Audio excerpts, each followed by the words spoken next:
वो बलगम नजला जुकाम फ्लू पर बना, बलगम इकट्ठी हुई, बलगम नीचे फेफड़े में गई, सतह पे जमी, नमूनिया हो गया। और पेशेंट ने नमूनिया की वैक्सीन भी जिंदगी में कभी नहीं ली हुई थी, ना फ्लू की वैक्सीन ली हुई थी। अब पेशेंट यूजुअली नमूनिया के अंदर जिन अलामात के साथ प्रेजेंट करते हैं वो अलामतें होती हैं, तेज बुखार होता है, मोटी बलगम वाली खांसी होती है, सांस लेने की रफ्तार तेज होती है, यानी अगर 1 मिनट में 16 या 18 बार सांस लेता है पेशेंट, ये 24 से 25 बार या 28 बार या 30 बार ले रहे होते हैं, सांस ठीक से नहीं निकल रहा होता।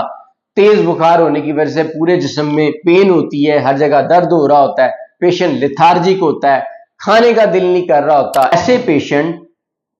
कभी कभार एक खास अलामत के साथ प्रेजेंट करते हैं या उनमें खास अलामत शुरू हो जाती है, उसे कहते हैं हेमोप्टिसिस, यानी नमूनिया के मरीजों में खांसी के साथ बलगम के साथ खून आना शुरू हो जाता है। अब ऐसे केस के अंदर फैमिली शदीद पैनिक हो जाती है, पेशेंट भी शदीद पैनिक हो जाता है कि अब चूंकि मेरे खांसी और बलगम के साथ खून आना शुरू हो गया है तो शायद मैं नहीं बचूंगा, या मुझे खून की बोतल लगवाने की जरूरत है, या डॉक्टर मेरा इलाज ठीक नहीं कर रहे। तो मैं पहले पेशेंट को बताता चलूं कि खून आ जाना नमूनिया के पेशेंट के अंदर